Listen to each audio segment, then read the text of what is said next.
Como terminamos en la última clase, estamos hablando de la importancia y del impacto de la traducción de la Biblia al griego. Explicábamos que algo que era muy evidente, y es que el individuo que traduce de un idioma al otro debe conocer el idioma, debe conocer la cultura, debe conocer los significados de los términos. Solo de esa manera se puede traducir. En otras palabras, los judíos que tradujeron nadaban, por decir así, en profundidad, conociendo todos los recodos, todos los idiomas, todos los términos que pueden usar. Por ejemplo, cuando uno dice acereta de brot, se usa la palabra decálogos. Deca, 10, logos, término, palabra. La pregunta entonces, decíamos, es cómo se va a traducir cada uno de los términos. ¿Cómo traduces una realidad mental a otra realidad mental? Primeramente, dijimos, se tradujeron los 5 libros de Moisés, luego se van a ir traduciendo los otros libros. Y aquí vamos a encontrar que va a haber entonces un diálogo, un contacto, a veces una confrontación, un enfrentamiento entre dos mundos conceptuales.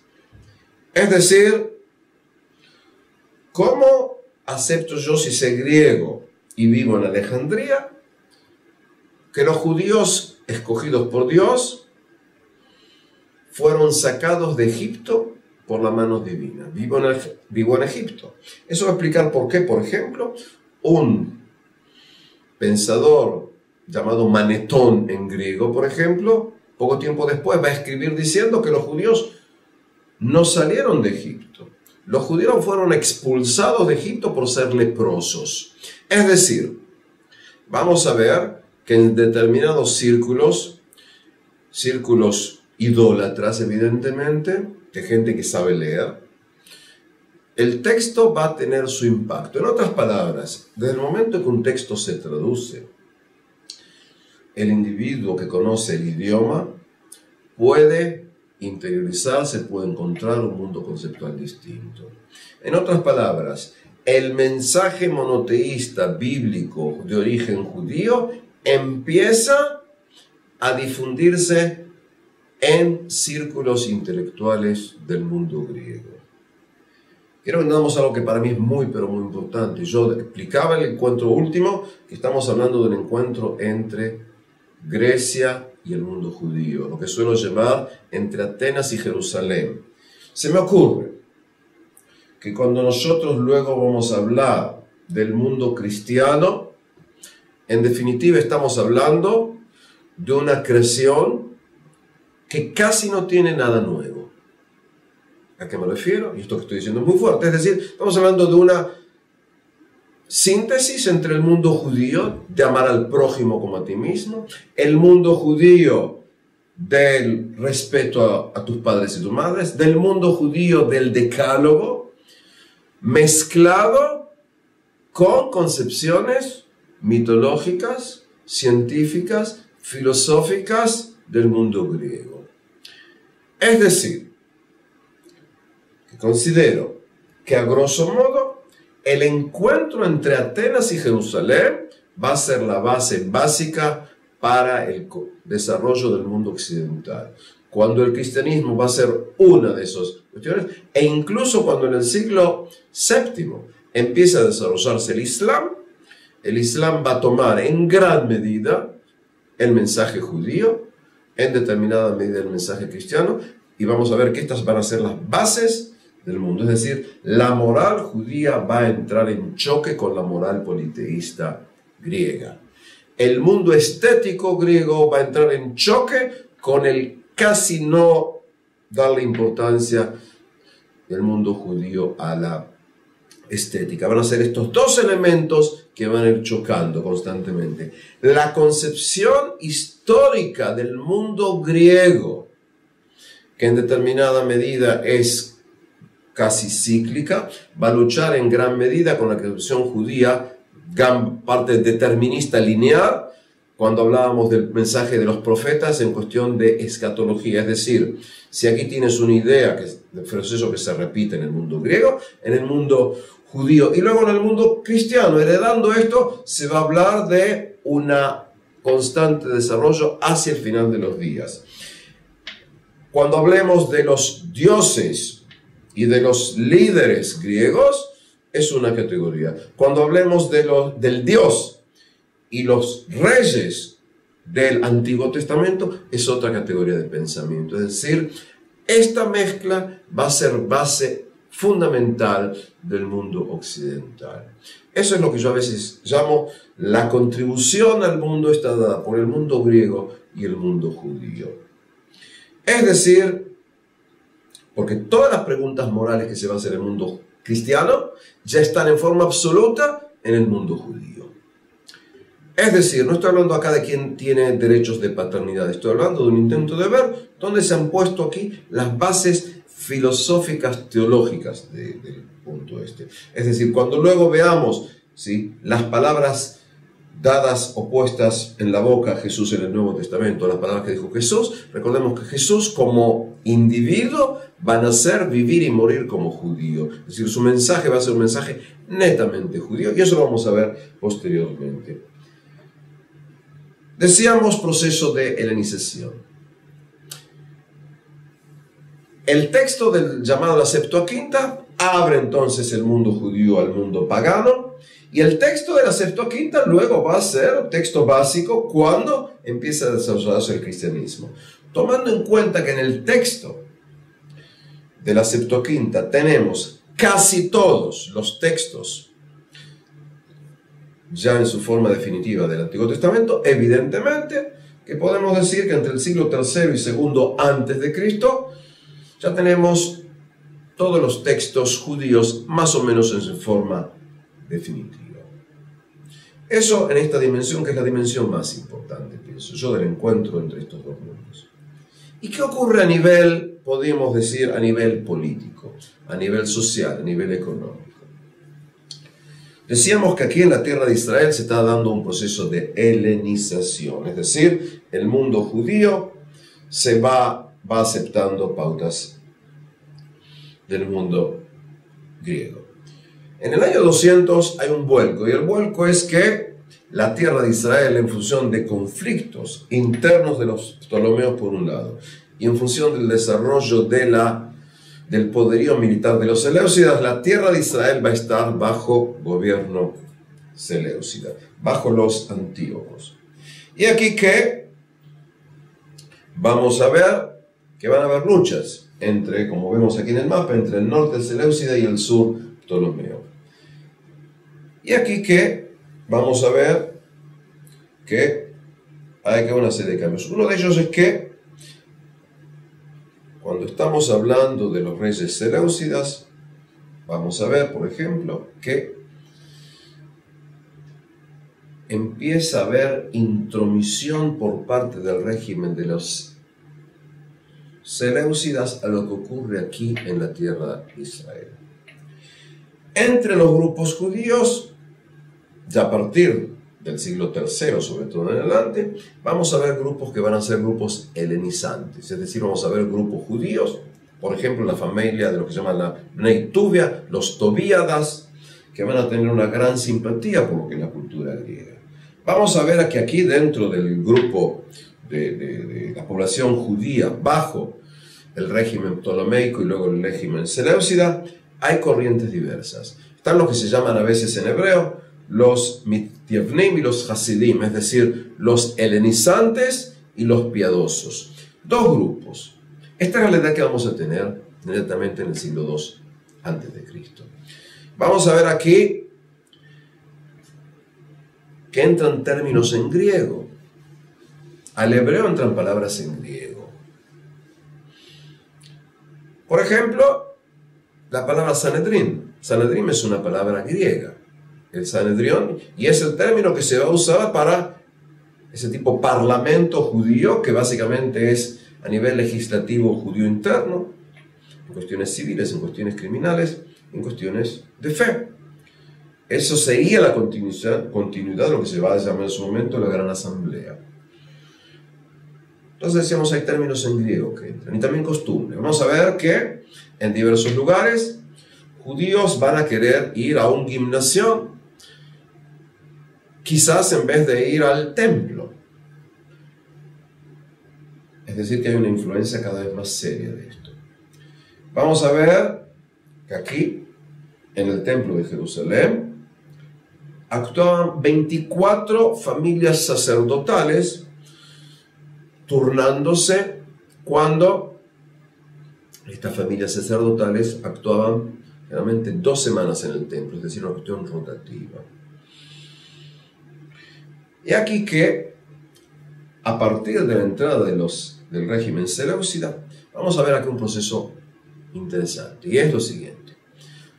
Por conflictos que tienen los seleucidas con los romanos, sí dije con los romanos, porque ya en el siglo II a.C. Roma está entrando cada vez más en lo que es parte del Balcán y demás.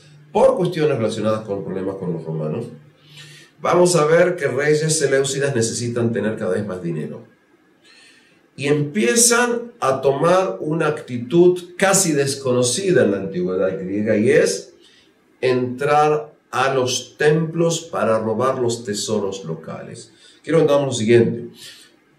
En el mundo griego no habían bancos y las riquezas de las ciudades, y muchas veces de los individuos ricos, estaban en el templo. Es decir, el templo, por decir así, era también el banco central, era la caja fuerte.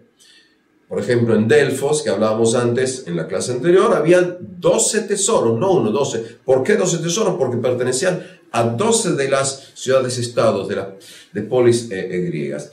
Es decir, que los seleucidas empiezan con una política de entrar a templos, no estoy hablando de templos de lo que hoy sería en Siria y demás, para tomar, para robar, para poseer parte de los dineros que se guardan los tesoros. Eso por un lado. Por el otro lado tenemos acá, vamos a hablar de la historia, que es el punto fundamental. Empieza a reinar un señor llamado Antíoco IV Epifanes. Y Antíoco IV Epifanes va a seguir con la política de su padre. Pero Antíoco Epifanes además hace otra cosa, y es, por primera vez se va a interferir en la nominación de sacerdotes, lo que se llama el sumo sacerdote. Recordemos lo siguiente. Dije que había 24 familias sacerdotales.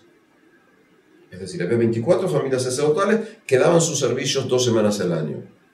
Había levitas en forma constante que daban todo tipo de servicios.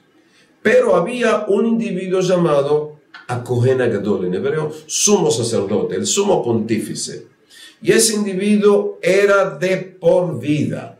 Es decir, era de por vida. Y aquí que había un sumo sacerdote llamado Jonio, Onías en español, ¿sí? Onías III, Jonio III. Y su hermano llamado Jasón, fíjense en el nombre, Jasón, como el de Jasón y los argonautas.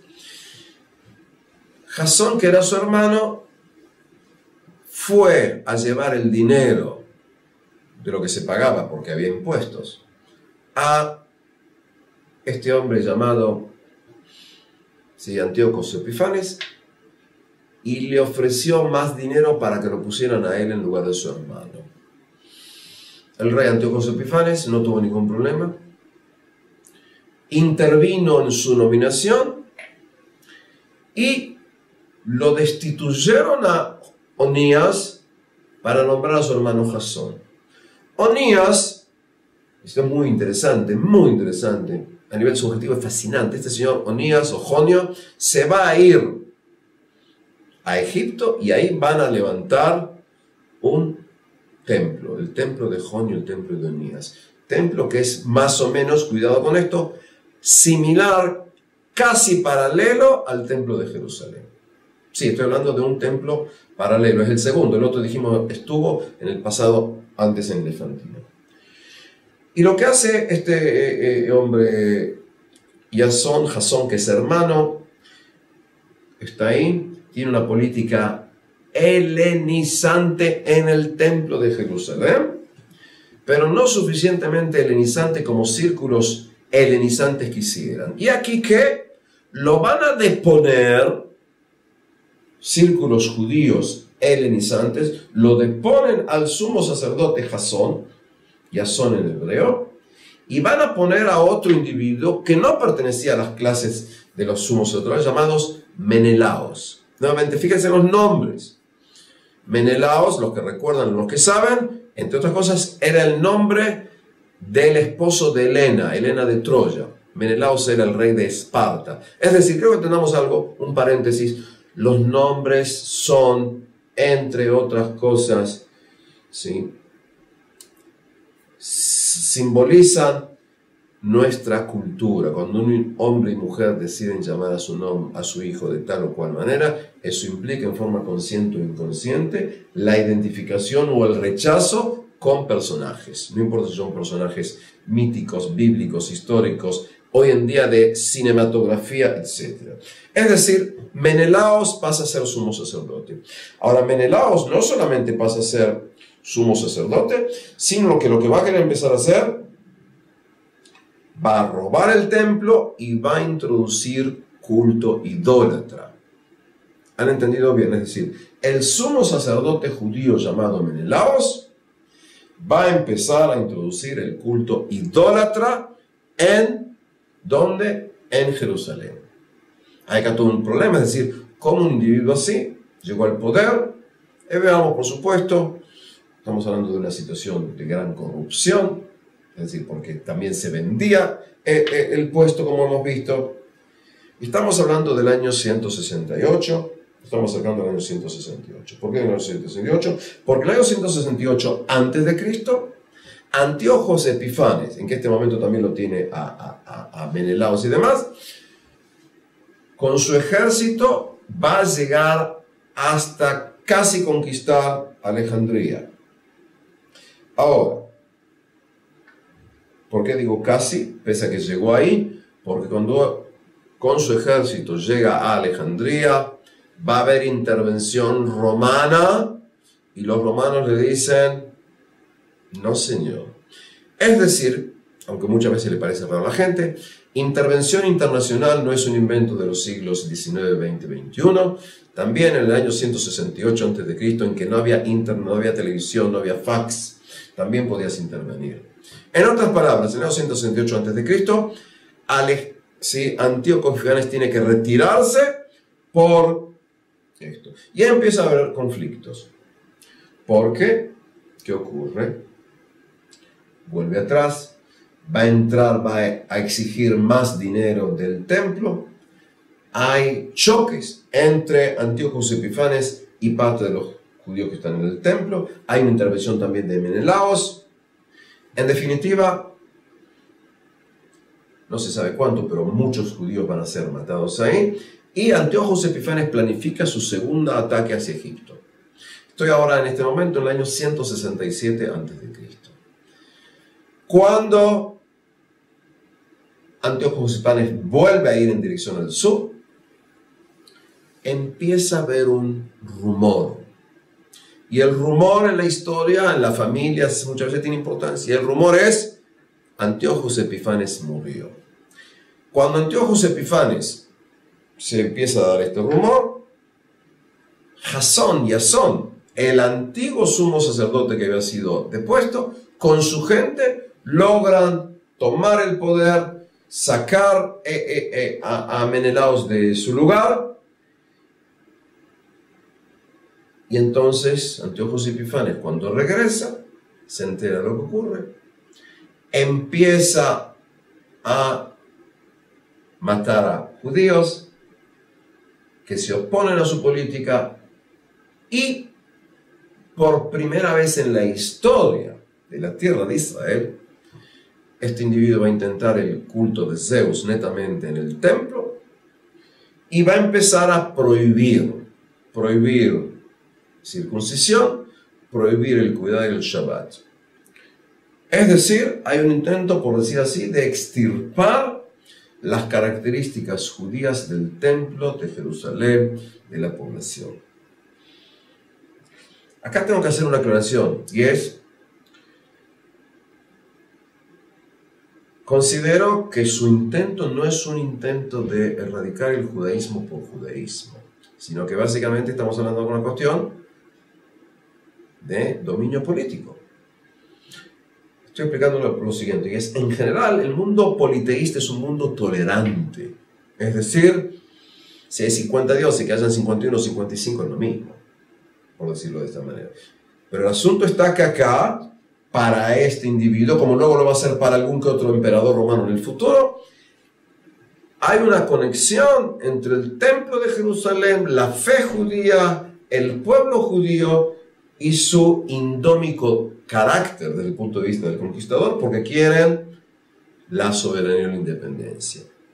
Entonces, lo que intenta es borrar esas características que lo hacen peculiar. Y entonces, hay un intento acá galopante de llevar a helenización, porque sí, hay profanación del templo, se roba el templo, se pone Zeus, se prohíbe Shabbat, se prohíbe circuncisión, etc. ¿A dónde vamos a llegar?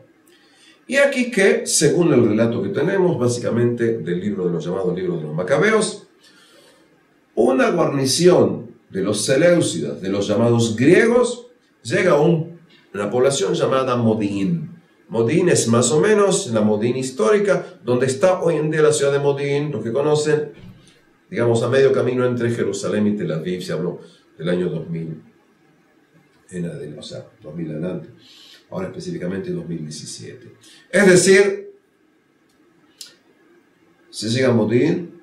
En Modín vive una de las 24 familias sacerdotales.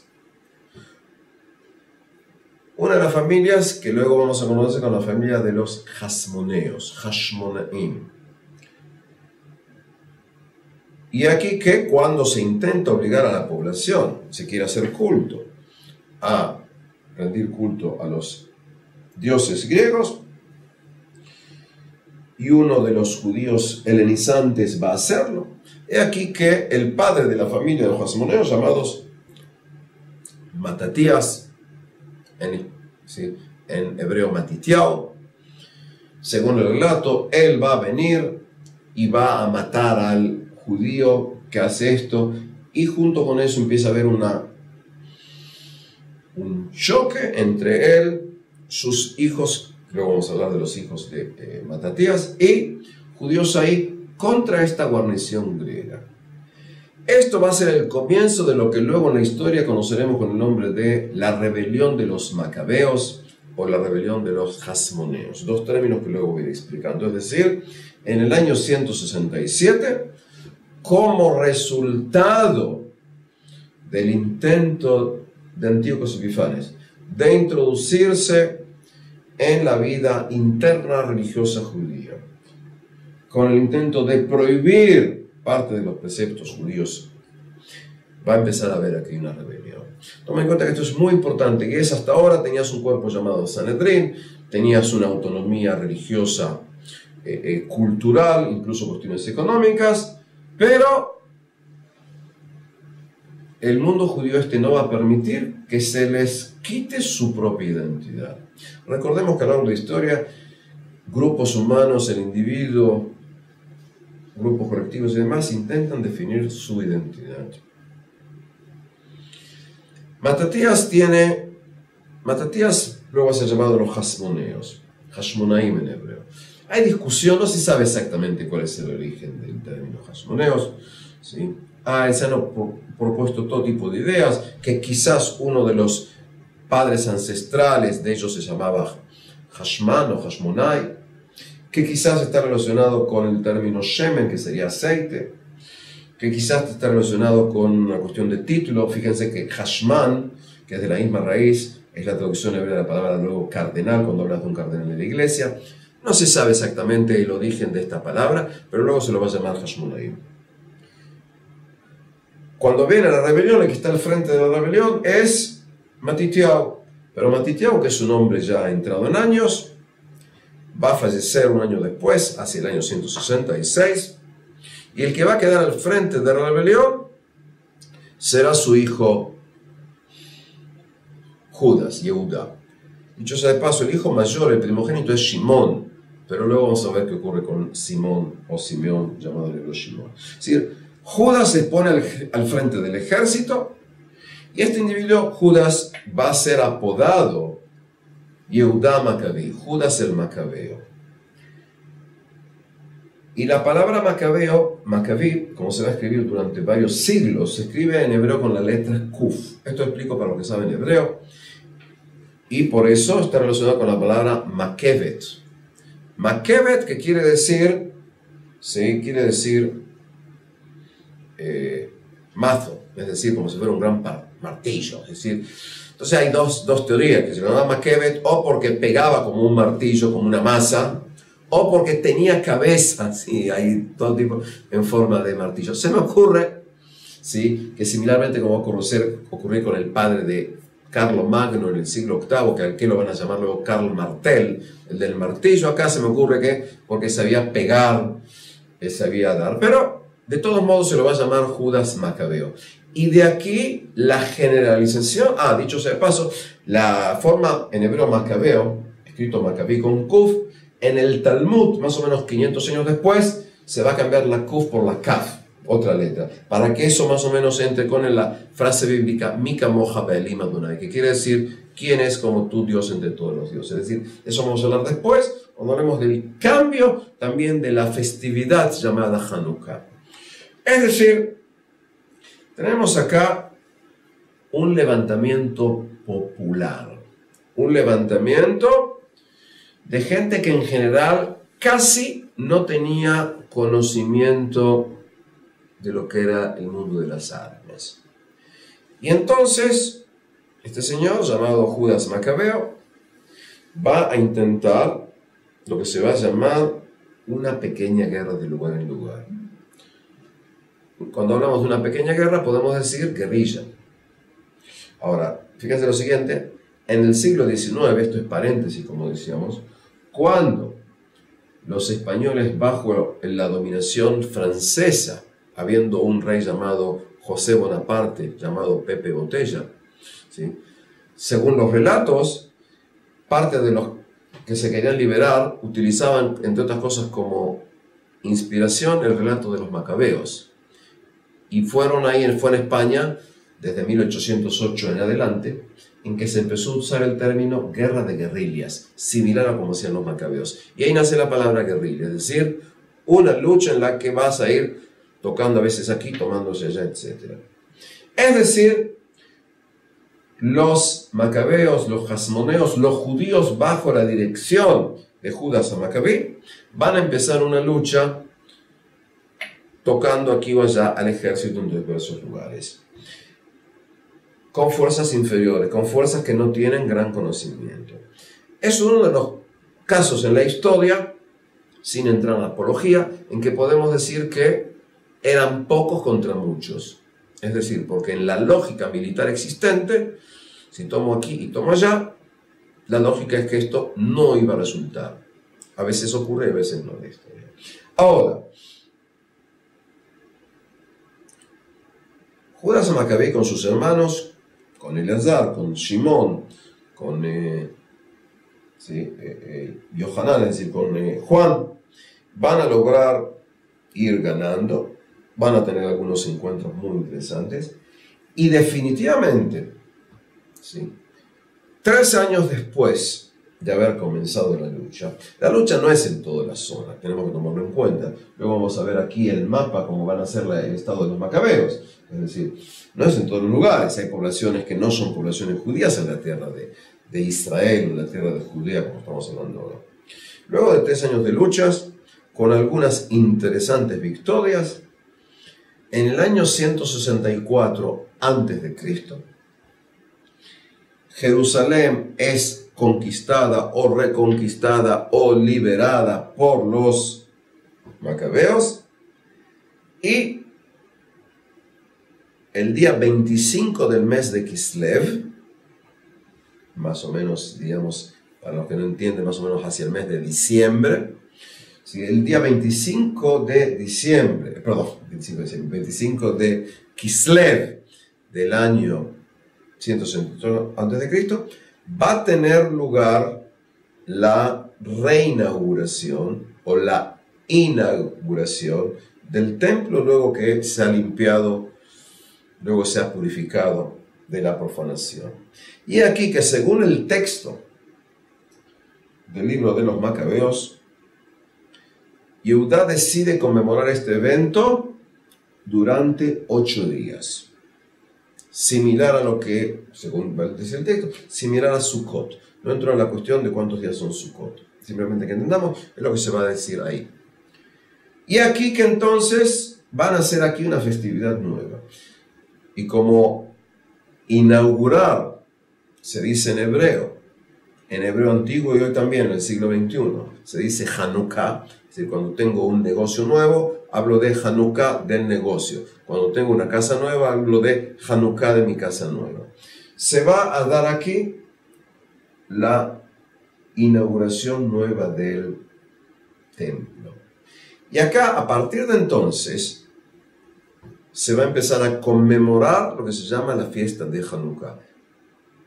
Y la fiesta de Hanukkah, durante aproximadamente, por lo menos, diría 500 años, va a ser una fiesta que va a conmemorar la victoria de los hasmoneos sobre los griegos y la nueva inauguración del templo.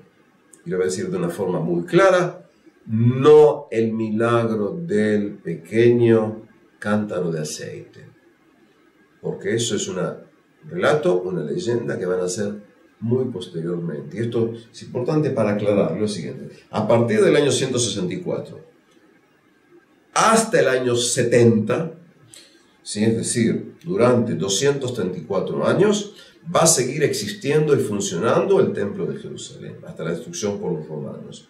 Ahora, y se va a conmemorar una vez por año la fiesta de Hanukkah. Van a ser 2 sabios, para que entendamos aquí la cuestión de esta fiesta y concepciones judías posteriores. Y luego voy a volver a aquel relato de los hasmoneos. Cuando lleguemos al siglo I antes de Cristo, en la época en que reina un señor llamado Herodes, en latín, Horus en hebreo, hay entre otras cosas 2 sabios judíos, uno llamado Hillel y el otro llamado Shammai. E Hillel y Shammai discuten, entre otras cosas, cómo se deben prender las velas de Hanukkah, que conmemoran los 8 días como hizo Yehudá Maccabi. La gente de Shammai dice que el primer día se deben prender 8 velas, el segundo 7, el tercero 6 y así sucesivamente disminuyendo. La gente de Hillel va a decir el primer día se prende 1 vela, el segundo día 2, el segundo 3, etc. En definitiva se va a aceptar lo que decía la línea de los fariseos que estaban con Hillel. Y hasta el día de hoy se prenden de esa manera los 8 días de Hanukkah. Salto al siglo I, y en el siglo I, Flavio Josefo, el historiador judío, y también Filón de Alejandría, el sabio filósofo judío de Alejandría, ambos hablan sobre la fiesta de las luces y dicen, entre otras cosas, y no se sabe explicar exactamente por qué se la llama fiesta de las luces. Salto acá con el tiempo y llego al mundo de la Gemara, no de la Mishnah, sino de la Gemara, lo voy a explicar, en el mundo talmúdico, es decir, relatos que son por lo menos del siglo 200 en adelante. De repente hay un relato, y el relato dice que cuando los macabeos llegaron al templo de Jerusalén, encontraron un pequeño, ¿sí?, cántaro en el que había aceite para un día. Pero aquí un milagro, como tenía que tardar 8 días en hacerse el aceite, el poco aceite ese duró exactamente 8 días. Y aquí el milagro de Hanukkah. Esto es muy interesante para tomar en cuenta lo siguiente, y es, antes de la creación, o si quieren decir, del invento de la cuestión del milagro del aceite, la concepción judía era, hubo aquí un milagro. El milagro era que pocos hombres pudieron ganar a muchos hombres. Un pequeño, casi inexistente ejército ganó a un enorme ejército. Eso lo hicieron los hombres porque esa fue la voluntad divina. Es decir, el hombre está ahí adentro. Se destaca el heroísmo y la acción del hombre. En el relato posterior, que lo vamos a tener en el Talmud, desaparece el hombre. El milagro es solamente un evento de voluntad divina. Explico esto para entender que van a darse cambios en la concepción de la historia, en la concepción de Dios y en la concepción del milagro. Porque ambos podías decir que eran milagros, porque si somos poquito y le ganamos, ya pones también a Dios ahí. Pero si desapareces algo, eso, pasas a una concepción de casi pasividad del individuo porque todo será solamente voluntad divina. Estos son cambios que se me van a ir dando sobre todo con la destrucción del segundo templo, cuando lleguemos a Yafne y demás. De esto lo dejaremos para más adelante. Estamos dejando muchas cosas para adelante para que tengan ganas de seguir escuchando. Es decir, entender qué es lo que estamos viendo aquí. Cerramos este paréntesis de la fiesta de Hanukkah. Volvemos aquí. Decíamos que en el año 664 hay acá se vuelve a tomar Jerusalén. Pero quiero que entendamos lo siguiente. La guerra continúa con altibajos por lo menos hasta el año 140. Es decir, empezó en el año 167, 164 a.C. hay la toma de Jerusalén, pero combates, problemas, falta de reconocimiento del régimen seleucida a los judíos, continúa esto por lo menos hasta el año 140 a.C. Ahora, los judíos luchan. En uno de los combates va a morir Eleazar, uno de los hermanos de Yehuda Maccabi, intentando matar un elefante. Y en otro de los combates, al final, en combate también va a morir Judas Macabeo. Podemos decir lo siguiente. ¿Todo fue solamente porque hay suerte, porque está Dios, o hay cuestiones más? Hay cuestiones más.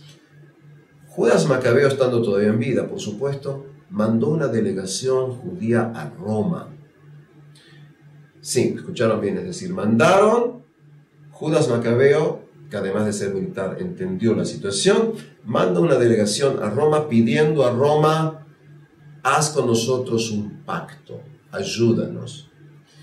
Y el gobierno romano, estamos en la época de la República Romana, el Senado de Roma acepta el pedido y de esta manera amenaza al gobierno seleucida diciendo: tiene que haber treguas. En otras palabras, había una cuestión de esfuerzo militar y también se supo aprovechar la fuerza ascendente cada vez más del imperio de la República Romana. Dicho sea de paso, en el siglo II a.C., ya sabemos de la existencia de una comunidad judía en Roma que se va desarrollando cada vez más. Es decir, hay judíos en Alejandría, hay judíos en Persia, hay judíos... Es decir, creo que entendemos que tenemos acá una realidad de presencia judía anterior a la destrucción. Y es la segunda vez que lo digo esto en el curso, porque es muy importante a nivel concepción histórica, por concepciones judías determinadas y por concepciones cristianas determinadas. Intentando dar cuenta, judíos viven fuera de Israel antes de la destrucción del templo. Lo vamos a entender teológicamente, quiero entender por qué es importante recalcar esto. Es decir, hay un combate, también Judas muere, y luego va a tener el poder durante unos años su hermano Yohanan, es decir, su hermano llamado Juan. Y con la cuestión del hermano Juan en adelante, Juan va a continuar en luchas, Juan va a ser detenido, Juan va a ser va a ser detenido en prisión y ¿sí? va a ser muerto en el año 153 a.C. Va a ser detenido cerca del actual Acre, es decir, San Juan de Acre, y va a morir, o sea, lo se va a tener y se lo van a ejecutar, porque la guerra continuaba. Y aquí que, luego que fue ejecutado, va a subir al poder Simón. Y Simón, no solamente va a llamarse etnarca, es decir, nací igual que su hermano Juan, sino que también va a ser sumo sacerdote. Repito, este hombre que ahora es Nasi, lo que se va a llamar etnarca o el jefe de los judíos, la palabra Nasi en hebreo moderno es presidente, ¿sí? Es decir, el etnarca de los judíos es también el sumo sacerdote.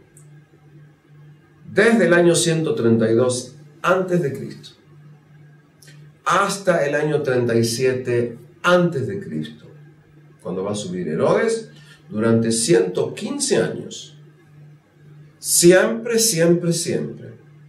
el etnarca y luego el rey del reino de los hasmoneos siempre será el sumo sacerdote. Es decir, que vamos a tener acá un fenómeno muy interesante del que vamos a hablar, y es el mismo individuo, y no importa si ahora es Simón, si luego va a ser Juan Hircano, ¿sí? Si luego va a ser, ¿sí? Vamos a decirlo en la cuestión acá en hebreo, es decir, Yohanan, ¿sí? Aristóbulo, es decir, Juan Aristóbulos, luego Alejandro Janeo y demás. Todos estos individuos van a ser simultáneamente también el líder, el gobernante, digamos así, secular y también sumo sacerdote. Este va a ser un fenómeno único en la historia porque esta gente tiene en su poder las dos coronas, digamos. Lo que es muy importante, vamos a hablar, y eso lo vamos a ver más adelante, de que una cosa es ser etnarca y otra cosa es ser rey. Porque según la concepción judía de la época del Segundo Templo, reyes tenían que ser de la dinastía davídica. Y los hasmoneos no son de la dinastía davídica. Esto va a llevar a terribles y profundos conflictos internos. Es decir, resumiendo así, Matatías, Judas Macabeo, ¿sí? Juan, y ahora va a estar Simón en el poder. Va a estar en el poder hasta el año 134, en que va a ser asesinado por su yerno llamado Ptolomeo. Es decir, como dicen muchas veces, en la historia hay que tener cuidado de los parientes. Es decir, va a ser eliminado, va a intentar tomar el poder, pero no puede tomar el poder. Y entonces el que va a tomar el poder va a ser Juan Hircano, en hebreo Yohanan Hórcanos. Fíjense los nombres. Es decir, Juan Hircano, Yohanan Hórcanos, es un nombre que tiene un nombre hebreo y un nombre neohebreo. Hay discusiones porque seguramente se llama Hircano, si está relacionado con un lugar llamado Hircania. De todos modos vamos a empezar a ver que a partir de aquí los gobernantes hasmoneos, que también son sumos sacerdotes, van a tener dos nombres. Uno va a ser un nombre hebreo y uno va a ser un nombre griego. Esto también nos tiene que dar que pensar con respecto a su concepción. Juan Hircano o Yohanan Hórcanos va a reinar desde el año 134 a.C. hasta su muerte en el año 104 a.C. Y él, como empezamos a ver aquí en el mapa, va a ir extendiendo su dominio. Va a ir teniendo grandes logros. Yohanan Hórcanos o Juan Hircano, por primera vez en la historia, y quizás, digo esto porque luego tenemos documentos problemáticos, y quizás única vez en la historia, y quizás no, va a obligar a toda la población bajo su poder en el reino a convertirse al judaísmo. Es decir, Yohanan Hórcanos en hebreo, Juan Hircano en español, en forma absoluta convierte a la población al judaísmo. Estamos hablando aquí de una conversión forzosa al judaísmo. Entre los que van a ser convertidos por la fuerza, van a ser los edomitas, los idumeos.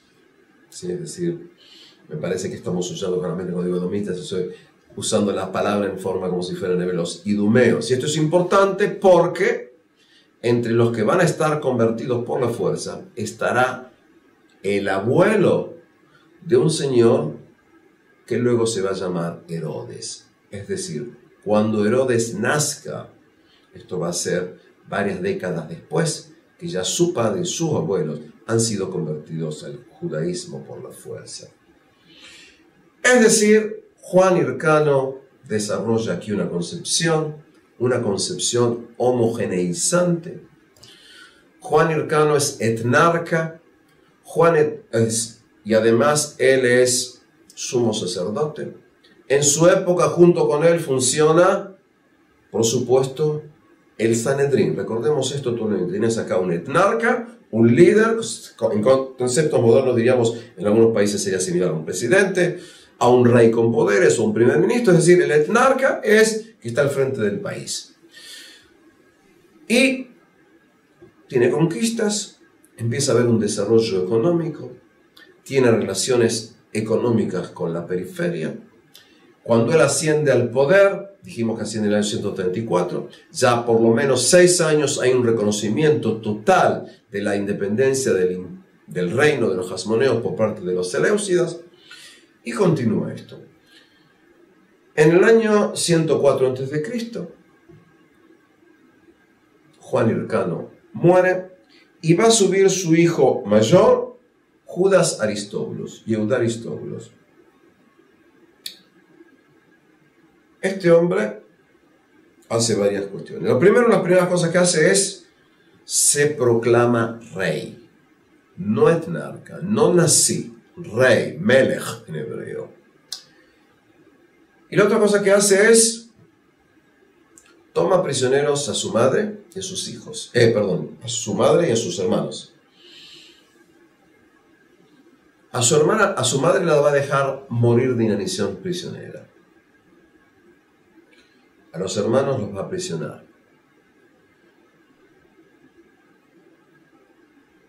Parece ser que continúa con la política de su padre en ese breve año. Parece que estuvo incluso menos de un año. La discusión si estuvo entre meses o un año y un poquito más. Va a morir hasta donde sabemos de muerte natural. Y cuando él muere, uno de sus hermanos, que estaba por supuesto vivo, si no podía reinar, llamado en hebreo Alexander Yanai, Alejandro Janeo en español. Muchas veces se piensa que Yanai es una de las formas de decir Jonatán, no importa, Alejandro Janeo va a subir al poder. Y Alejandro Janeo, cuando ya sube el poder, continúa la política de su hermano y va a ser rey y sumo sacerdote. Y evidentemente entramos acá a un fenómeno muy problemático. Porque Alejandro Janeo conquista lugares. Parece ser, quizás, que en su época él también continúa la política de conversión forzosa. Es que parece ser porque no está definido hasta el final. Dijimos que el padre de Juan Hircano lo hizo en forma absoluta, sobre eso no hay duda. Con respecto al breve periodo de Judas Aristóbulos, está discutido, digamos que sí, digamos que no, a nosotros aquí no hace, pero de todos modos estamos hablando de un individuo muy dominante.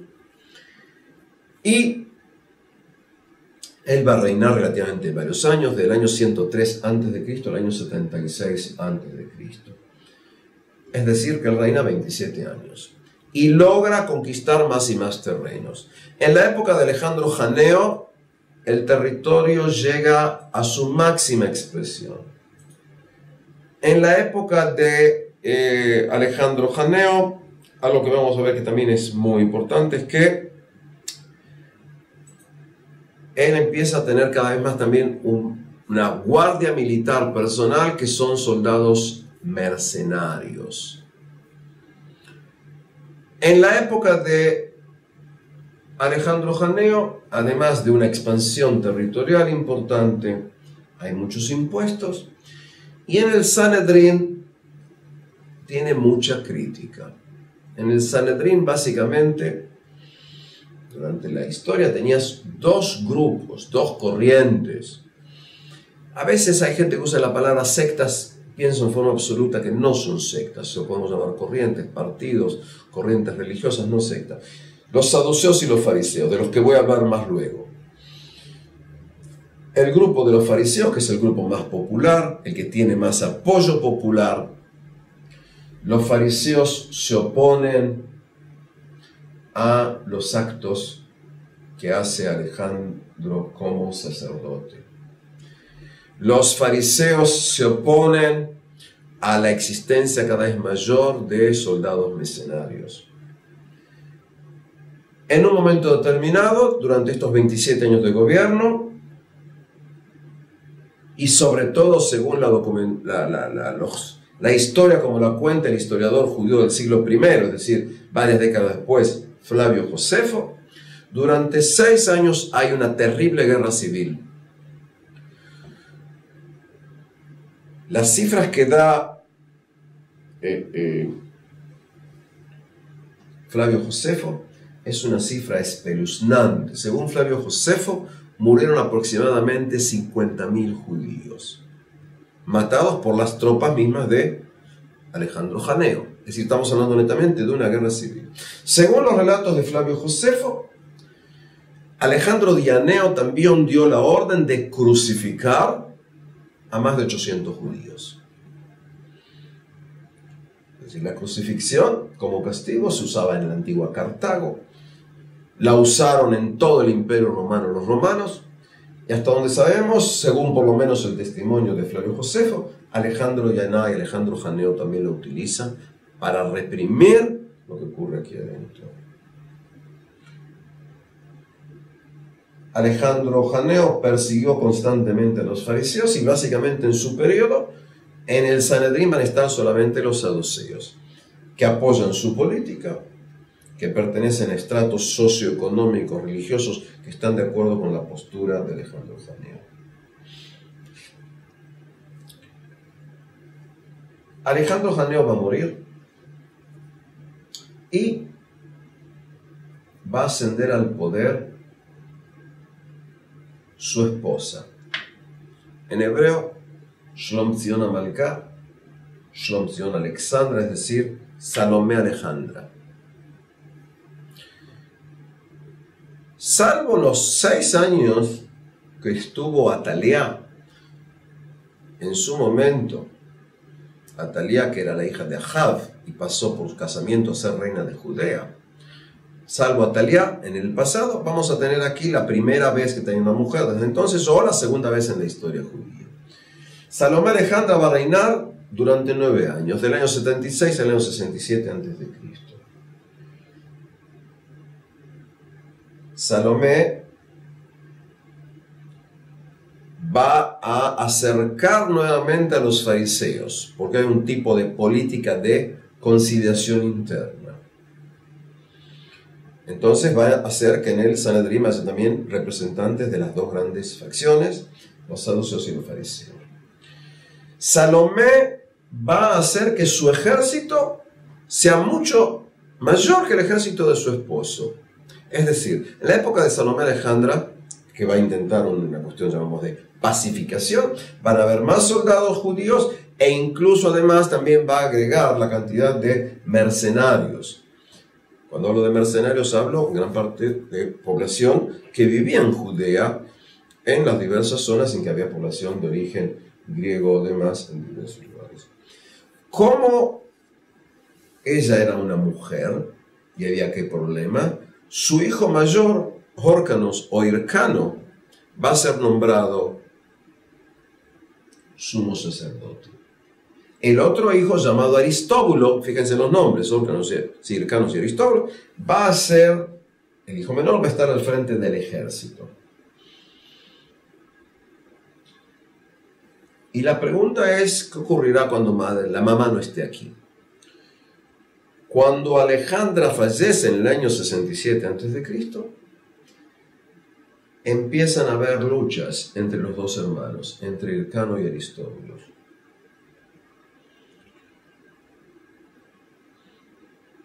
Como decía, ¿sí?, hay frases que se atribuyen a diversos pensadores, a José Hernández el argentino, a Benito Juárez el mexicano, y es: cuando los hermanos se pelean, los devoran los de fuera. Y esto es algo que vamos a tratar de ver, porque la lucha entre Aristóbulos e Hircano se da a partir del año 67. Y en ese momento, si fijamos aquí en el mapa, vamos a ver que uno de los hombres importantes de Roma, llamado Pompeyo, ya está ahí, cito nomás, cerquita. Y Pompeyo llega en el año 63 a.C., tiene negociaciones, habla, hace un juego político muy interesante, le dice a uno, hermano, estoy contigo, al otro le dice más o menos también. En definitiva, no está ni con uno ni con otro. En definitiva, en el año 63 a.C., Pompeius toma el poder, conquista acá y pone fin a la independencia judía del reino de los Hasmoneos. A partir de aquí, en el año 63 a.C., cuando vive Pompeius, recordemos otro personaje importante, Julio César, Craso, individuos que en un momento hacen el triunvirato romano, para entender. Esto ocurre pocos años después de la gran rebelión de Espartaco, eso más o menos para los que se ubican en el contexto romano general. Pompeyo va a empezar a estar aquí. Y a partir de aquí la tierra de Judea va a ser parte de esta gran Roma que se está desarrollando. Ahora, fíjense lo siguiente. El reino de los Hasmoneos, puedes decir que existió 100 años o un poquito menos, es decir, tomo, porque en el 167 empezó la rebelión. En el año 164 se tomó Jerusalén. 164 antes al 63 antes son 101 años. Es decir, tuviste aquí una dinastía no davídica como rey. Tuviste aquí un grupo de judíos que eran sacerdotes, pero que no pertenecían a la dinastía de los sumos sacerdotes, porque generalmente era según la línea de Tzadok, es decir, una línea dinástica siguiendo determinados descendientes de Aarón a Cohen según la tradición judía.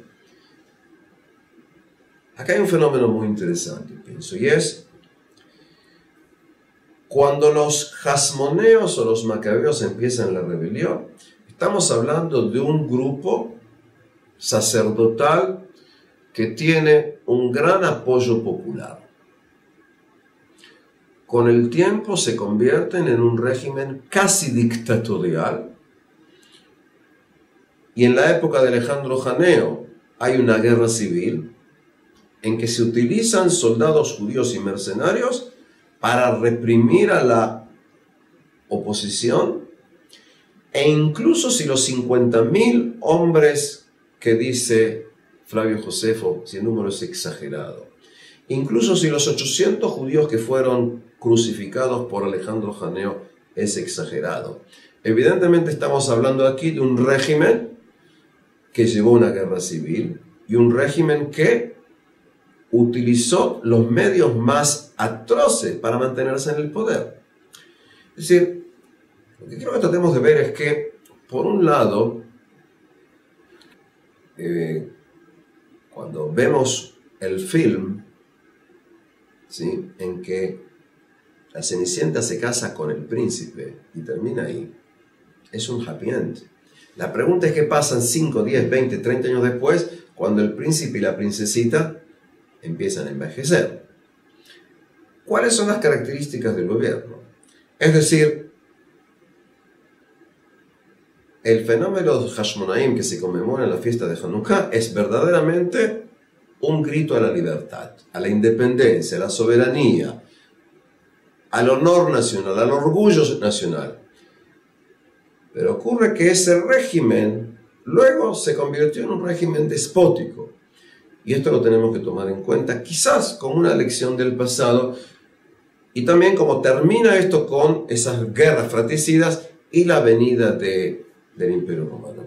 Pregunta teórica. ¿Los romanos igual hubieran podido dominar la zona? Son preguntas que uno hace no a nivel histórico, sino tomando café con los amigos. Pero de todos modos quisiera arriesgar y decir,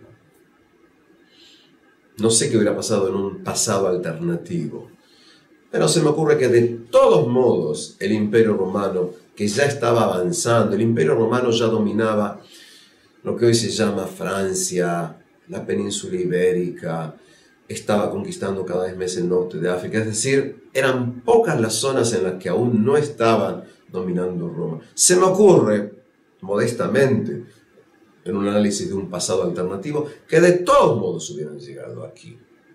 La pregunta es cuál hubiera sido el precio. Es decir, la pregunta es si hubieran podido conservar un gobierno con reyes bajo la tutela romana. Explico esto para entender que los romanos no en todos los lugares tenían gobernantes directos.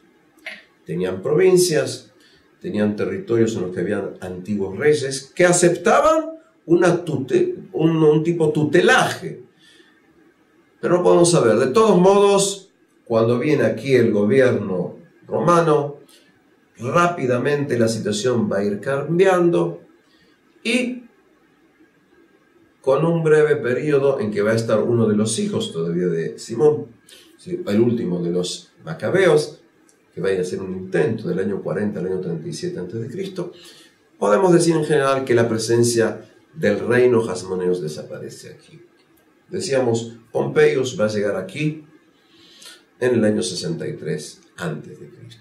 Y aquí va a haber un proceso paulatino de romanización.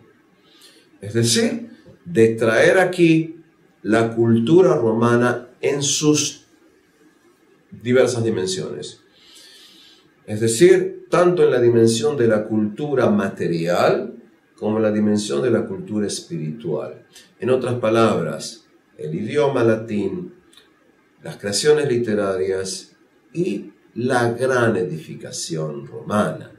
Porque recordemos que los romanos copiaron mucho de los griegos, pero lo llevaron a otras dimensiones a nivel de difusión y demás. Es decir, termina el periodo de los Hasmoneos, pese a que todavía vamos a encontrar algunos otros descendientes de los Hasmoneos. Una de ellas será una mujer muy interesante llamada Miriam, que va a ser una de las 10 esposas de Herodes. Dije 10, no dije una ni dos. Es decir, continuamos acá en conceptos de más o menos un harén o de un concepto poligámico de los reyes del lugar. Sintetizando, tenemos aquí el periodo de los Hasmoneos. En el periodo este sigue teniendo fuerza el Sanedrín. En el periodo este vamos a ver que se desarrolla cada vez más la figura del jajam, del sabio, del erudito judío. Vamos a ver aquí toda una serie de luchas ideológicas, teológicas, filosóficas, legales entre las llamadas diversas corrientes de los judíos. Vamos a ver aquí cada vez más el desarrollo, el surgimiento de lo que se van a llamar las corrientes judías. Básicamente, los llamados saduceos, fariseos, esenios, y va a haber una corriente que la vamos a ver básicamente un siglo después, los llamados los hombres de la cuarta filosofía, como los va a llamar Flavio Josefo. Es decir, que estamos acá pasando del mundo helenístico al mundo de los Hasmoneos, al mundo de Roma. Yo muchas veces digo, cuando alguien viene a visitar este país llamado Israel, tiene que entender cuántas culturas han pasado aquí, cuántas de ellas han puesto la impronta en la cultura material y en la cultura espiritual, en ambas cuestiones. Es decir, si no, no puedes entender conceptos. Incluso la palabra tironis, los que saben, es decir, se llaman a los soldados veteranos, los que van empezando. Dice tironut en hebreo. Viene la palabra tironis. Tironis es, el concepto es en latín.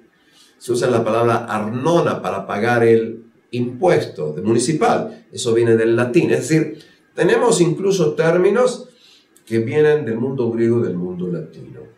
Por ejemplo, el término aficomán, como para ir terminando esta clase, que es lo que se suele utilizar, los niños en Pesaj toman el aficomán. El aficomán era el postre que se solía comer hacia el fin de las comidas griegas. Y es de aquí que el término este aficomán pasó a ser lo que los niños judíos toman, ¿sí?, como un acto de travesura, como para tenerlos despiertos y demás durante el ser de Pesaj. A un montón de términos que fueron entrando aquí en este tipo de cuestiones. Y esto es lo que veníamos, es decir, a nivel de influencia griega. Y vamos a ver cuestiones. términos como ser la idea del zodíaco también está relacionada con el mundo griego, desde la filosofía, todo tipo de ideas que vamos a ver acá. Y hay un punto muy discutido, pero muy discutido, y es, entre otras cosas, la idea que se fue desarrollando luego en el mundo de la mística, y es si el psique, el alma, nefesh en hebreo, digamos psique en griego, ánima en latín, nefesh en hebreo, si es algo que existe independientemente, y si entra en el feto cuando está en gestación en algún momento, ¿en qué día será? Es decir, estamos hablando acá de conceptos griegos que entraron al mundo judío. Es decir, hay una gran influencia de conceptos que lo vamos a ver aquí. Y aquí vamos a cerrar esto para continuar con la presencia romana en la próxima clase.